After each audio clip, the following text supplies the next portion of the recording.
Welcome back to the second module of the course. In this video, we'll be understanding about Hadoop cluster. Basically, Hadoop cluster is divided into two parts. The first one is the HDFS layer and map reduce layer. We'll discuss about HDFS layer first. Let us continue. So in HDFS layer, first of all, in a cluster, you'll be having a lot of nodes, right? In all the nodes, among all the nodes, you need to identify one of the node as a master node and others as slave nodes. These are all slaves.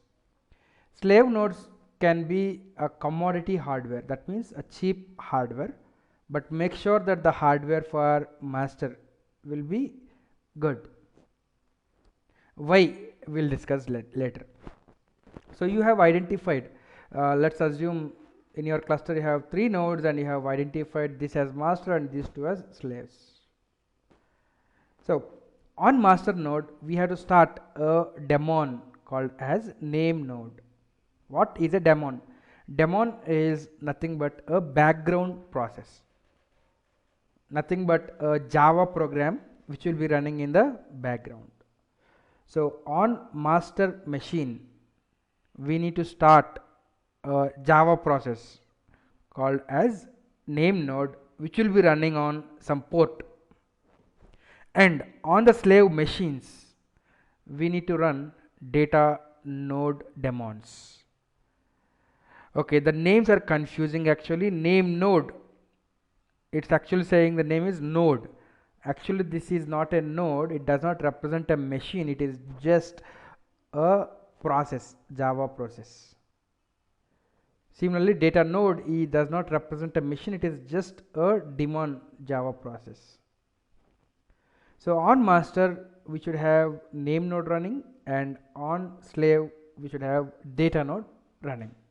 What is the purpose of these nodes? Let us try to understand. First, let us discuss about HDFS layer, then we will discuss about map reduce layer. We will forget about map reduce layer as of now. Assume that you have a file of say size 100 MB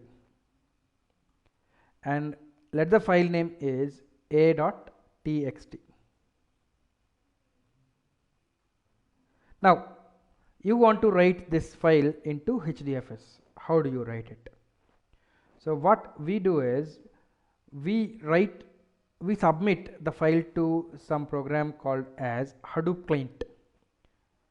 So we'll discuss about how to start a Hadoop client and how to send the data. Assume that this is a Hadoop client machine, a machine which is having Hadoop client program. So what we do is, if I want to store 100 MB file on the cluster, I need to first give that 100 MB file to this Hadoop client. Now what this Hadoop client will do is, Hadoop client splits this 100 MB file into 2 blocks, or we call the blocks are also as input splits. The Hadoop client will split the input into input splits, but right now we will not go into the terminology, we will go into terminology next. Let us try to understand the concepts at a high level now. Hadoop client will break 100 MB file into 2 blocks. Block 1, let's say block 2 of size is 64 MB and 36 MB.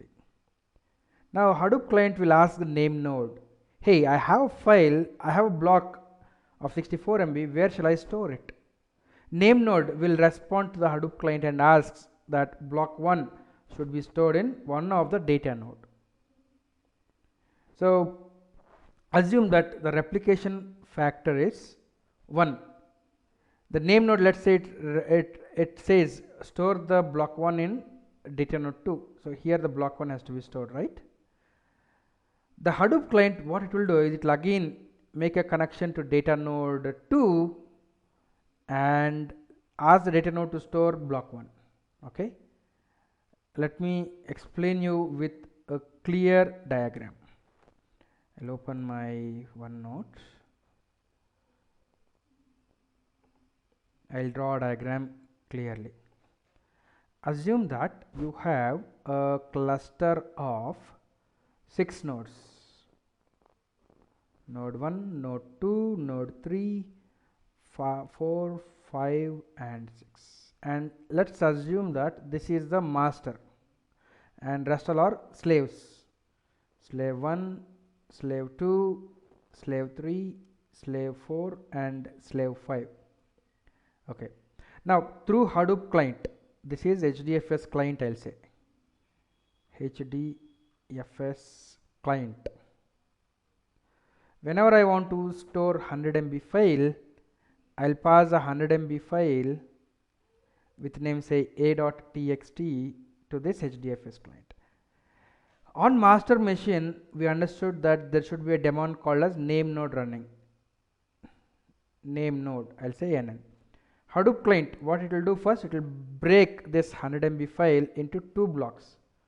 Block 1 of size 64 MB and block 2 of size 36 MB. Now the Hadoop client connects to name node process and asks the name node, hey, where can I store this block 1?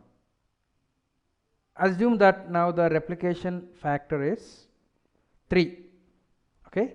Name node will respond saying, save this block 1 under slave 3. Actually in slave 3, assume that there are data node daemons running. So I'll say D1 on slave 1, D2 is a data node 2, D3, D4, D5. Now the name node, when the client asks where to store block 1, the name node might respond saying, store that block 1 under D3, D1 and D5.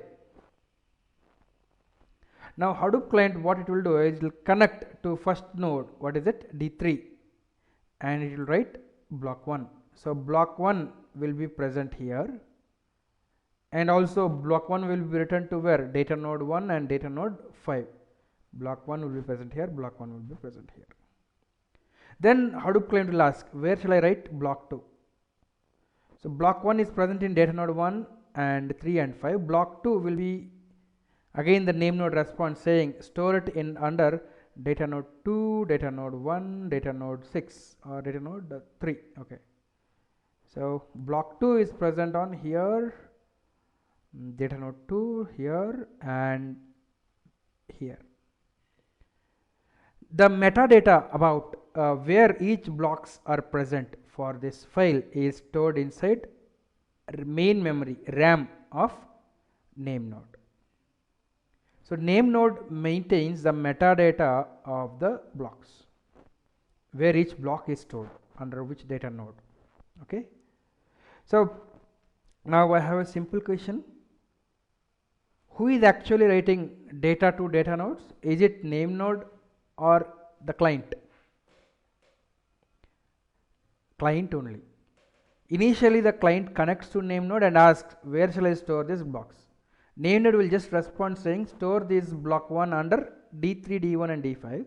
Then Hadoop client or HDFS client only is responsible for establishing a socket connection to data node daemon and then sending the blocks. We will see in detail about exactly how writes happen. There is some more things to discuss, but at a high level understand this is happening. Name node is storing the metadata of the blocks and the files, everything under its main memory, and data nodes are responsible for storing the actual blocks. Okay. And data nodes will be communicating with name nodes at some regular interval, and they will be sending something called as heartbeats. Name node should somehow understand which data nodes are alive, is it? At some regular intervals, the data nodes will send heartbeats to name node, so that name node can understand which all data nodes are still alive. Okay. Suppose if one of the data node is not sending heartbeat for a specified amount of time, the name node will assume that this data node is dead, data node is not reachable, name node will identify what all blocks are present in this data node 4. It will try to replicate those blocks under other nodes and will update the metadata accordingly. So if one of the data node is down, name node will identify that the data node is down because it is not receiving heartbeats from it, and it will try to replicate the blocks again to maintain the replication factor of 3. Okay, any doubts? Just think for a while, analyze whatever I have said. Okay, so you got some basics of HDFS. You understood that there are two daemons, name node and data node running. How does name node and data node interact with each other? This might be your question again. They internally use remote procedure calls for talking to each other. Data node should send heartbeats to name node, right? So how does it send heartbeats? How does data node communicate with name node? Using some remote procedure calls. It is not HTTP. Remember, this might be some questions in certifications. It is not. They are not interacting with each other through HTTP ports. They are using RPC. Okay.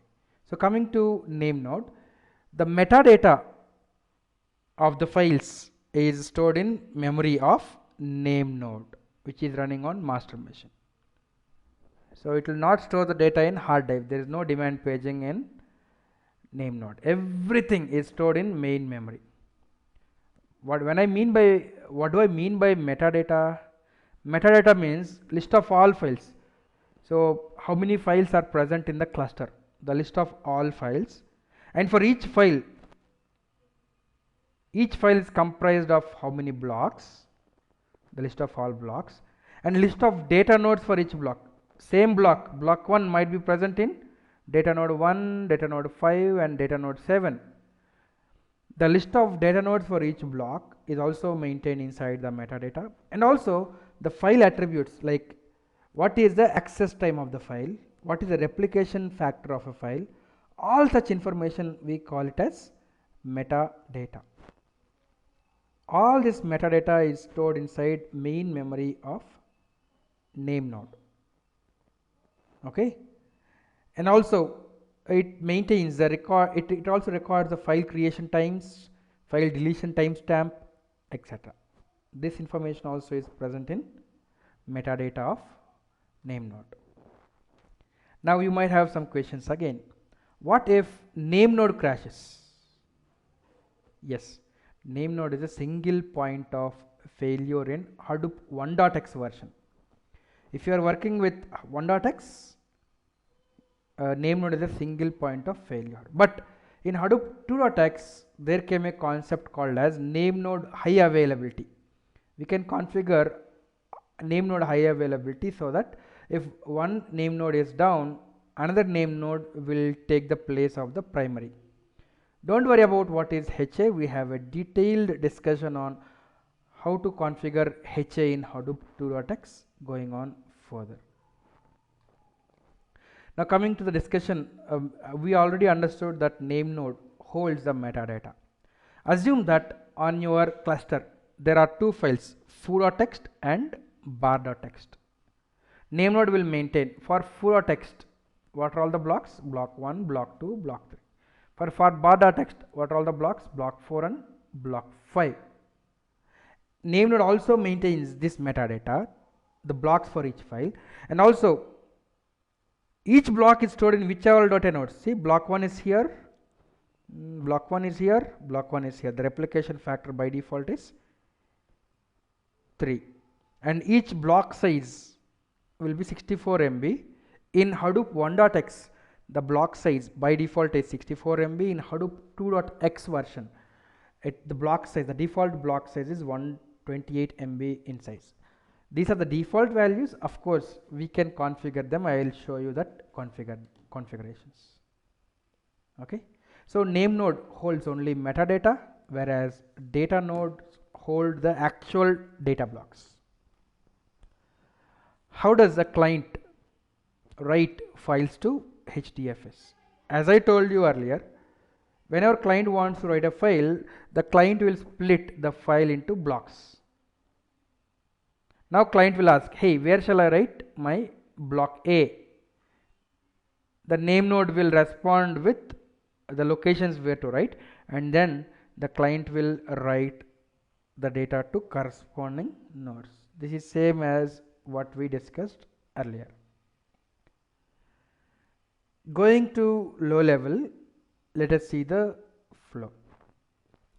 So the HDFS client, whenever it wants to create a file, at the API level, what the HDFS client will do, it will ask the DFS, the distributed file system, on the client machine. This is API actually. It will call create method on distributed file system, which will ask the name node to create a file. That means metadata is created in the memory for a file. And name node will respond, store the blocks in these locations. Then the HDFS client, what it will do, it will open a data stream and will write to the corresponding data node. Assume that there are 3 data nodes, data node 1, data node 2 and data node 3. Assume that the file which you are trying to write contains only one block B1. Okay. HDFS client has asked the DFS to create a file which contains one block. Name node will respond, hey, store this block 1 under D1, D2, D3. Now the client will use data output stream, FS data output stream, and write the packets to data node 1 only. Block 1 has to be written to where? Data node 1, data node 2 and data node 3. The client will not write to all the data nodes. Client will write only to the first data node. Okay. It will send the data to first data node. This data node 1 will take the responsibility to write the data to data node 2. Then data node 2 will write to data node 3. At a low level, this is what is happening. And once the data is written, the acknowledgement will be sent back. This is how file write happens in HDFS at a high level again. We'll go to even low level going on next.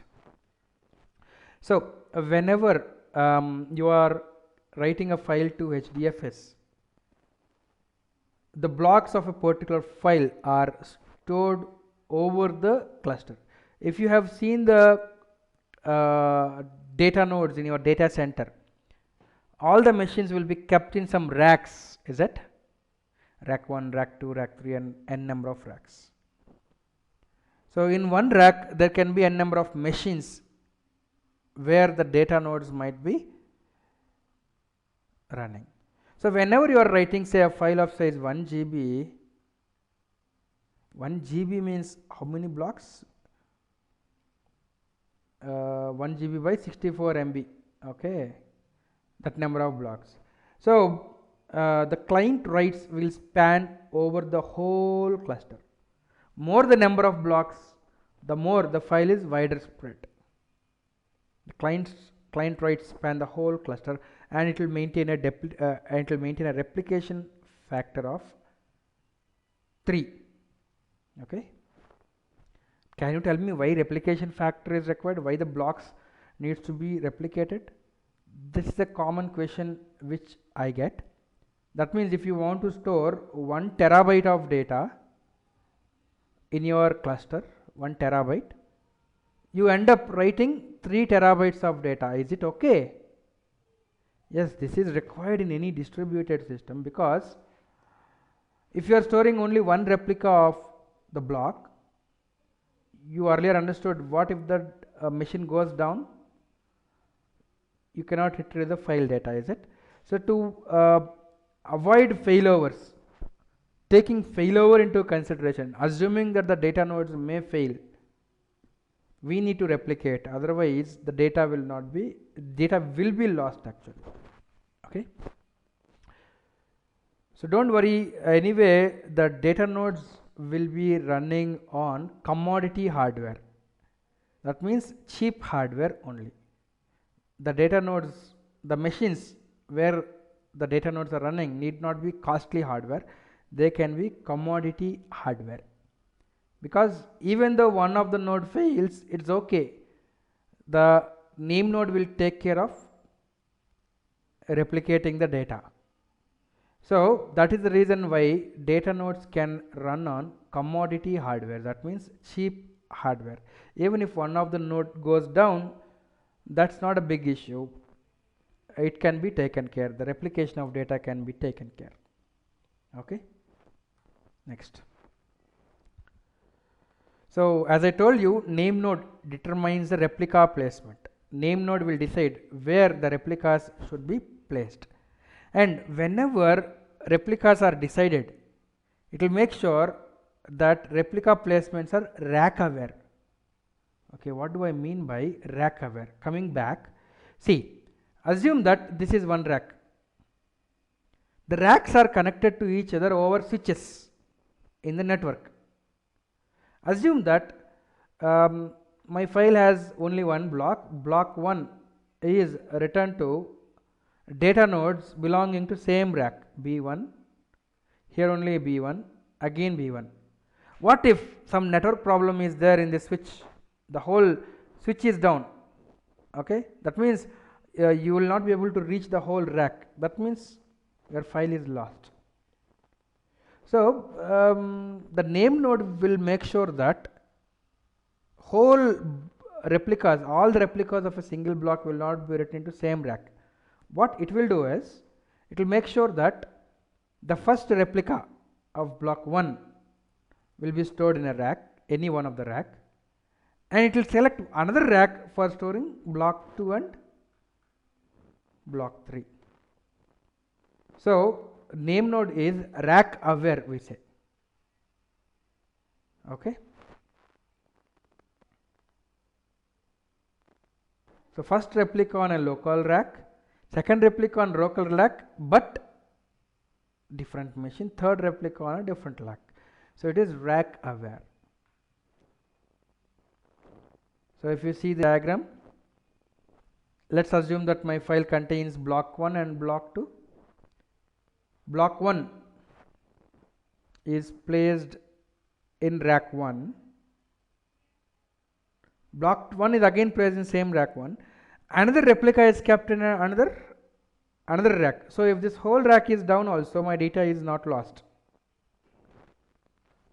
The block is present in another rack.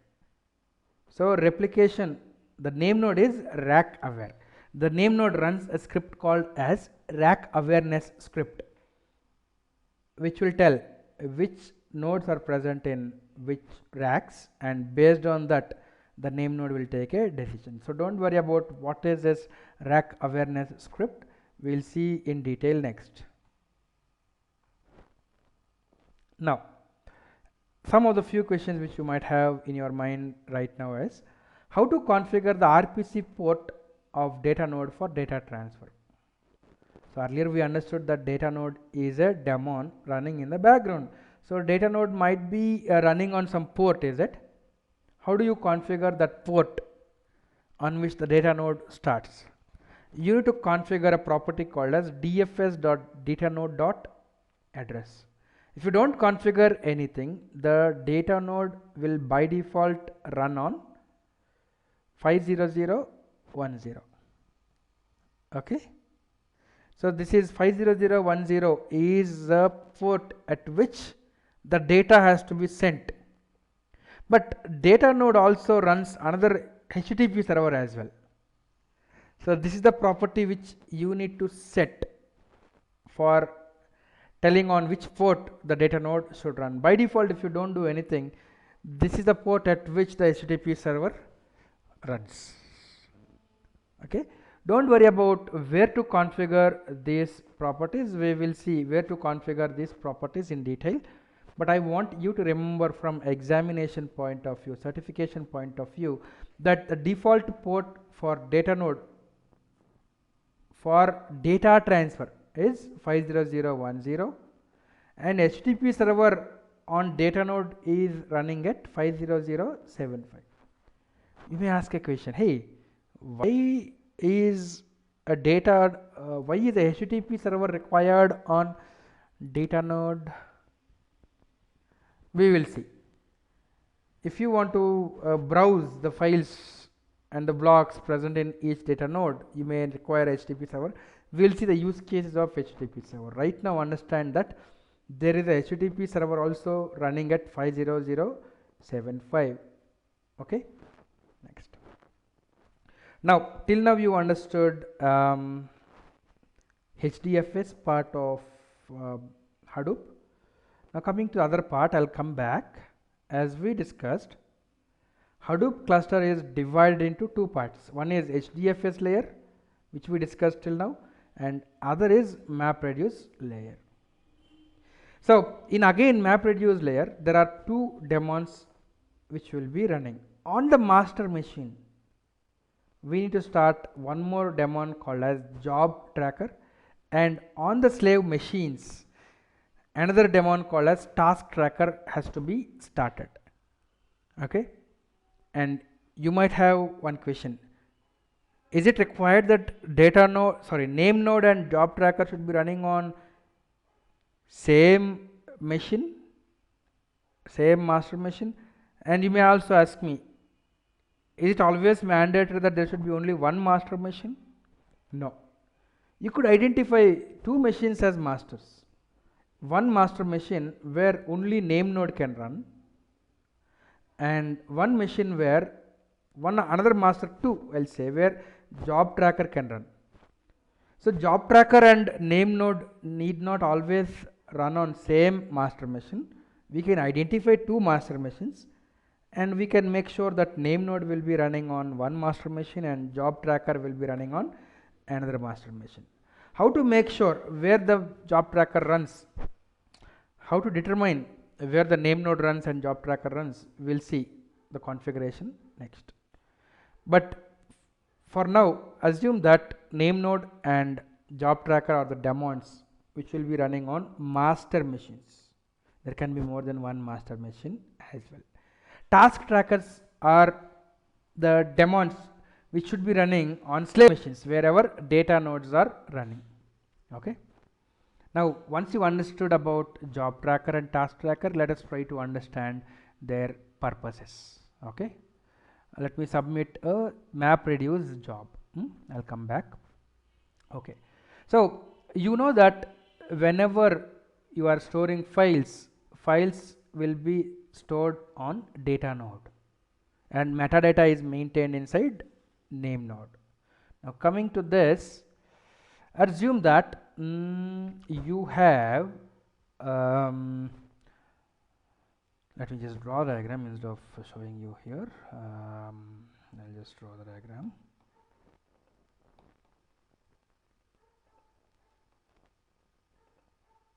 Okay, assume that again you have a cluster of say 8 nodes.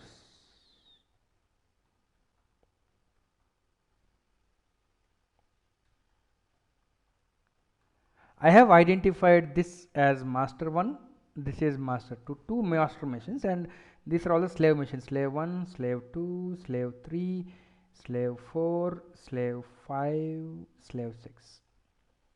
Assume that I stored say access log, and the size of access log is say 100 MB for simplicity. Okay. Now assume that 100 MB is split into block 1 and block 2. Block 1 is stored on S1, S4 and S6, and let's assume that block 2 is stored on S2, S3 and S5. Now on master 1, assume that name node is running, and on master 2 assume that job tracker is running. Now on the slave machines, there will be task trackers running on slave machines. So task tracker 1, task tracker 2, task tracker 3, task tracker 4, 5 and 6. Okay, now what I want to do is I want to submit a job to the cluster. I have written some map reduce job. Let's assume that I have written some jar, say my job dot jar. We'll see how to write map reduce jobs later. What I should do is through a client program, through HDFS client or through Hadoop client, what we should do is we should submit the job jar to job tracker. Whenever a job is submitted to job tracker, the client will always submit the jobs to job tracker only. So what happens whenever client submits job to job tracker? Job tracker will identify where are these blocks B1 and B2 present. Block B1 is present in where? S1, S4 and S6, and block 2 is present where? In S2, S3 and S5, right? So job tracker will contact the name node and identify where are these blocks for the file present. You have submitted a jar which has to analyze the access log. So whenever job tracker got the job to analyze this access log, it will identify what are the block locations for this file. The name node will respond saying that block 1 is present in all these nodes and block 2 is present in all these nodes. Job tracker will pick up the first nodes S1 and S2. Then what the job tracker will do is it will send the job jar file to task tracker daemon running on this S1 and task tracker daemon running on this S2. So the job is transferred to task tracker, and task tracker will make sure that the tasks are executed on the data which is local here, right? So again, in map reduce there are two types of tasks. Don't worry about what I am speaking on right now. If you don't understand, you'll get it slowly. In map reduce job there are two types of things which we need to do. Map phase, there are two phases, map phase and reduce phase. We'll be writing a class called as mapper and we'll be writing a class called as reducer. So once a map reduce job is submitted, first the task trackers will execute map tasks. The task tracker will start a map task and execute the mapper. Okay, see this diagram now once more. If you see this diagram, you can understand easily. So once the job is submitted to job tracker will send the job jar to the task tracker. Task tracker, what it will do, it will start one map task which will call the mapper. The data is executed. So the task trackers will execute map tasks. Then after all the map tasks have been executed, then the output of map task will be passed to something called as reducer tasks, right? Who is starting the reducer tasks? Again, one of the task tracker will run the reducer task, and the output of reducer task is again returned to the distributed file system. This is the flow at a high level whenever you submit a map reduce job. So the job tracker will submit the jobs to task trackers. Task trackers will take the responsibility of executing the jobs, and task trackers will be sending the task status to job tracker. Job progress will be sent to job tracker, and the client will be retrieving the job progress from the job tracker. Okay, so at a high level this is a map reduce flow. We will understand the details of map reduce programming, how to write a map reduce program and how to execute it. All the inner level details we will see. In this video I am just trying to give a high level idea. Okay, now Again, some few questions you might have. Let me just answer your questions using the diagram. Okay, now see this diagram. The job tracker has identified that block 1 and block 2 are present in S1 and S2, and the job is submitted to task trackers, task tracker 1 and task tracker 2. Task tracker 1 and task tracker 2 are responsible for executing the map reduce jobs on these machines. One question which may come to your mind is, what if while the job is getting executed on this machine, what if the machine is down, machine is crashed? Will my job fail? No. If this machine crashes, the job tracker will identify that it is not getting heartbeats from the task tracker. As I told, task tracker will be sending some heartbeats to job tracker, which heartbeats contain the information about the job progress. So if the job tracker is not getting heartbeats from a particular task tracker, it will assume that the task tracker is down, and it will try to find where is block 2 present. Here it was actually working on block 2, right? In what other node is block 2 present? Yes, here. The job tracker will again submit the same job to task tracker 5, which will again start running the task on this local machine. So partial failure of a job will not result in the total failure. If one of the block processing fails, it will not result in total failure of the job. The job tracker will try to identify another block, another task tracker, and it will run the jobs, it will run the tasks on another task node. This is called as speculative execution. Job tracker will identify the failed tasks and it will reschedule them to be executed in another task tracker. Okay.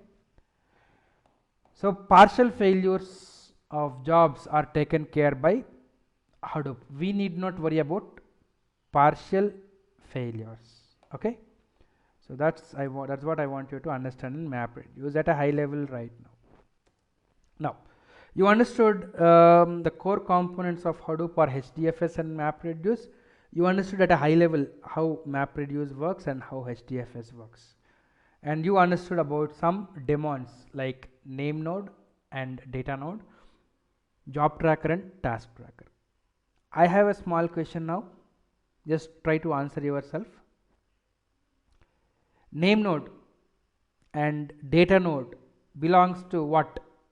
What part of Hadoop? These are the daemons belonging to HDFS. Job tracker and task tracker are the daemons belonging to MapReduce engine. So data node and name node are responsible for storing data and the metadata. Job tracker and task tracker are responsible for executing the tasks or the jobs. Okay, so that's what we understood till now. Then let us try to understand why Hadoop. Why should I use Hadoop? What are all the features of Hadoop? So before understanding why Hadoop, let us try to understand what are the typical requirements for a distributed approach. One of the typical requirement of distributed approach is system should support partial failure. Is my Hadoop supporting partial failure? Yes, right? Let me explain you whatever I have explained. Assume that these are the slave nodes in which task tracker is running. Task trackers are running here. And whenever a job is submitted, assume that the job is given, the map tasks are running inside T1 and T2 here in these two machines. If this machine goes down, the job tracker will identify that this task tracker is down and it will reschedule the same task to be executed on another task tracker. So failure, partial failure of one of the nodes in the cluster is supported. Failure of a component will not result in the failure of entire system. Of course, it may result in graceful degradation of application performance. That means when the same task has to be executed again, there is some time wastage, is it? Some time has spent while executing the task on this machine, but it is a wastage. So whenever there is a partial failure of one of the nodes, it will result in degradation of the performance, but it will not result in the complete failure on entire system. So Hadoop supports partial failures. Okay, next. If the component of a system fails, its workload should be assumed by still functioning units of the system. Yes, failure should not result in loss of any data. If one of the data node is down, is my cluster down? No. The other data nodes also might be having same replica of the data. The other nodes will take the workload. So if one of the component fails, its workload will be assumed by existing nodes. Failure will not result in loss of any data. So if one of the data node is down, anyway there are replicas, the data is not lost, data is recoverable. Hadoop supports this feature as well. And if a component of a system recovers, it will be able to join the cluster again. Let's assume a simple scenario. I'll try to elaborate on this. Let's assume that you have a cluster of say 6 nodes.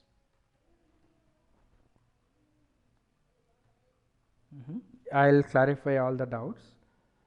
You are having one file, say a.txt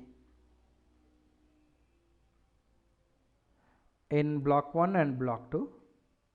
Assume block 1 is here, block 1 is here, block 1 is here, block 2 is here, here and here. Now assume that the node, this last node is down. Name node will be getting heartbeats from all the data nodes, is it? So the data node on this machine will not be able to send the heartbeat. So name node will identify this node is down, and the name node will identify what all are the blocks present in this one, B2. It will try to replicate B2 on another machine. So let's say it will replicate B2 on this machine. Okay. After some time, assume that this data node comes up. What will happen? This is again containing block 2. So how many replicas of block 2 are present?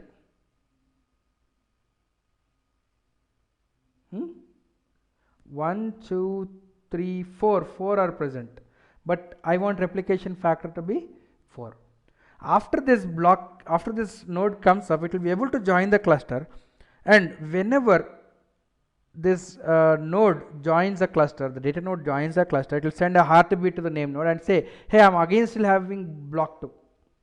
Now the name node identifies that block 2 is present in 4 nodes, and it will issue a rebalancing command to the cluster.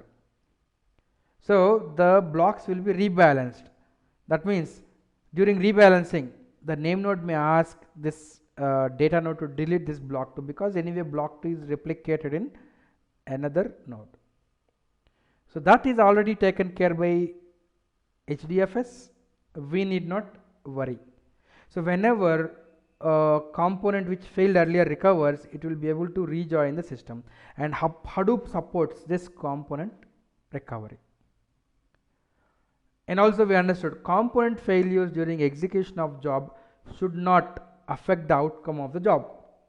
As I told you, if your job is executing in task tracker 1 and task tracker 2, if task tracker 2 fails, job tracker will identify the failure and it will reschedule the same job on another task tracker. So this is called as speculative execution. As I said, component failures during execution of job will not fail the whole job. Partial failures are still supported. So Hadoop supports this consistency feature as well. And assume that the load on the system is heavy. That means there are a lot of jobs executing on your cluster. What you should be able to do is, if you add few more nodes, the load will be distributed evenly again on all the nodes, right? Adding load should result in graceful declination in performance of individual jobs. It should not result in the failure of the system, right? So let's assume that my cluster supports 100 jobs per hour, but what if the number of jobs submitted is 150 jobs per hour? It should just result in graceful declination of the performance, but the programs should not fail. In case if you want to support 150 jobs per hour, you may need to add some more nodes so that the performance will increase. So Hadoop supports scalability. You will be able to scale horizontally. That means if the load on your cluster is more, you will be able to add new nodes to the cluster, which will again balance the load. Okay, so any distributed system requires all these points. Hadoop anyway supports all these things. That's why we can use Hadoop for distributed processing. Okay, so now we understood why should we use Hadoop. Because Hadoop supports what? Partial failure. It supports data recoverability, component recovery, and consistency and scalability. So we can use Hadoop for distributed processing. Okay, so till now we understood what is Hadoop, HDFS, MapReduce at a high level, and why Hadoop. Let us now discuss about basic Hadoop concepts. First, coming to the history of Hadoop. Hadoop is based on actually work done by Google in late 1990s. Google has published a paper on Google file system, GFS, and in 2003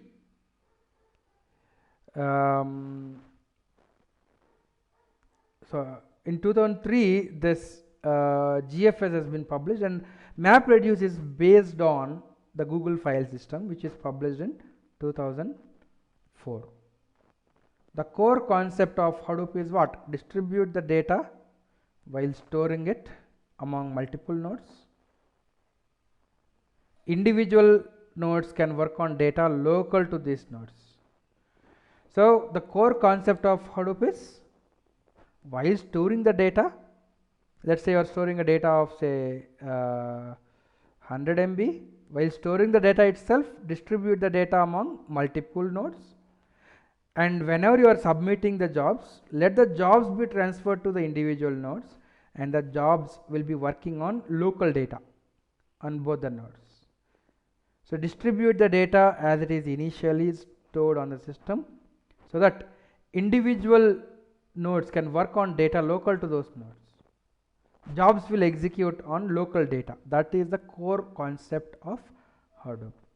So if jobs are transferred to the place where data is residing, there is no data transfer over the network for processing. So that will increase the performance. This is the core concept of Hadoop. So in Hadoop, data is spread among the machines in advance. That means the data is stored in HDFS. Computation happens where data is stored. And also you understood that in HDFS, data is replicated multiple times for increased availability and reliability. And is there a requirement that nodes should talk to each other, the data nodes and all? No. Nodes need not talk to each other. The data nodes need not be aware of other data nodes. Everything is taken care by Hadoop. Developers can just focus on writing their application logic, and developers need not worry about how the jobs will be distributed, how the data is stored. You need not worry about all. You can just concentrate on the business logic. You need not worry what happens if one of the node is down. What happens if one of the task tracker fails? You need not worry. Hadoop will take care of it. So developers can focus on application logic only. And Hadoop supports fault tolerance, as I said. As I told you, if one of the node fails, the master will detect that failure and reassign the work to a different node on the system. As I told you, the job tracker will detect the failure of task trackers and will reassign the work to a different node. Right? Restarting a task does not require communication with other nodes. What do I mean?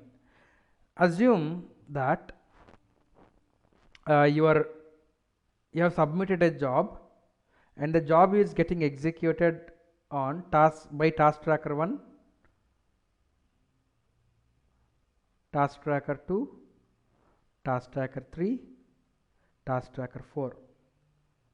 Assume that when the job is getting executed, your job is executed parallelly on 4 nodes. If this third node fails, what the job tracker will do? It will try to reassign the same job to another node on which another task tracker will be running. So if this fails, do you think the other task trackers should be intimated about this failure? No. Restarting a task does not require communication with nodes working on other portions of data. This is not required. Next. If the failed node restarts, what will happen? It automatically gets added to the system and it will be assigned with new tasks. This we have already understood. And also, if a node appears to be running slowly, let's assume that you have submitted a job and the job is executing on 4 nodes, and this node is slow, a bit slow compared to all other nodes.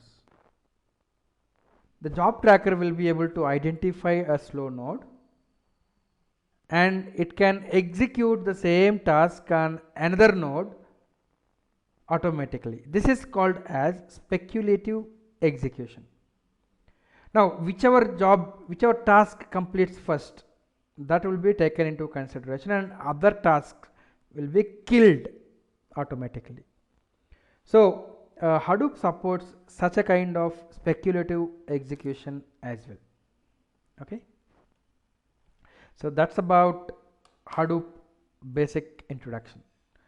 In our next video, we'll see how to install Hadoop on 3 modes: local mode, pseudo distributed mode and distributed mode, and I'll show you practically whatever I have explained. So in this video you have understood theoretically about HDFS cluster and also the MapReduce engine, and what happens when file is stored on the machine, and what happens when a job is submitted to MapReduce engine, how job tracker daemon and task tracker daemon communicate with each other, and we also understood how job tracker supports partial failures. We also understood about speculative execution. See you in next video to understand about installation of Hadoop.